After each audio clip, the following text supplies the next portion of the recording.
ত্রিপুরা মধ্যশিক্ষা পর্ষদ পরিচালিত 2025 সালের মাধ্যমিক পরীক্ষা শুরু হলো মঙ্গলবার।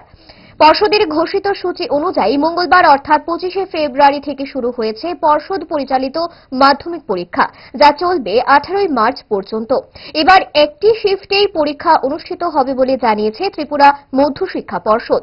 পরীক্ষা চলবে দুপুর 12টা থেকে 3:15 মিনিট অবধি।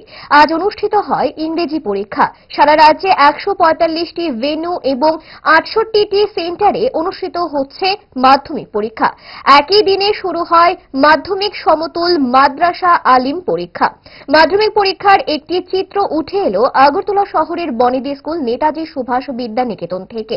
সেখানে সংবাদ মাধ্যমের সামনে বিদ্যালয়ের ভারপ্রাপ্ত প্রধান শিক্ষিকা বিদ্যালয়ের পরীক্ষা চলাকালীন পরিস্থিতি তুলে ধরেন। পাশাপাশি শহরের আরেকটি স্কুলেও চলছে মাধ্যমিক পরীক্ষা, সেখানকার পরিস্থিতি তুলে ধরেন বিদ্যালয়ের প্রধান শিক্ষক। আজকে ত্রিপুরা বোর্ড পরিচালিত মাধ্যমিক পরীক্ষার প্রথম দিন।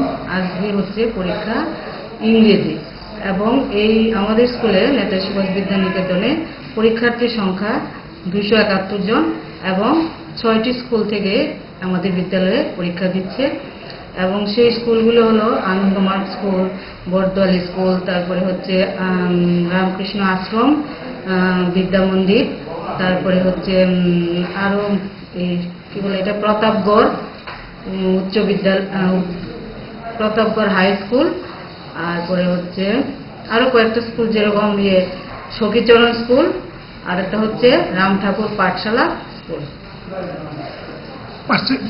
উপস্থিতির হার কিরকম হয়েছে?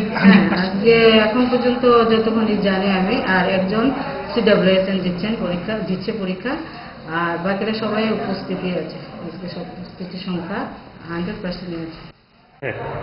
আমাদের ত্রিপুরা বোর্ড পরিচালিত মাধ্যমিক এবং 12 পরীক্ষা শুরু হয়েছে এবং আজকের দ্বিতীয় দিন। আজকের দ্বিতীয় দিনে মাধ্যমিক পরীক্ষায় আমাদের আশপাশের 5টা স্কুল এখানে ভেন্যু হয়েছে। BR Ambedkar high school, Rajnagar higher secondary school, BK girls 12 school, Shankaracharya Vidyayatan girls 12 school এবং Ramnagar girls higher secondary school, Ramnagar girls high school. এই 5টা স্কুল থেকে 256 জন ক্যান্ডিডেট আজকে এখানে পরীক্ষা দিচ্ছে। এর মধ্যে 3 জন আছে CWSN তথা দিব্যাঙ্গ স্টুডেন্ট এবং তার জন্য একজন স্পেশাল এডুকেটরও এসছেন তাদের দেখাশোনা করার জন্য, এবং আমরা আছি। সব মিলিয়ে আমরা পরীক্ষাটা নির্বিঘ্নে আমরা শুরু করতে পেরেছি। আশা করব আপনাদের সকলের সহযোগিতা আমরা নির্বিঘ্নে পরীক্ষা শেষ করতে পারব।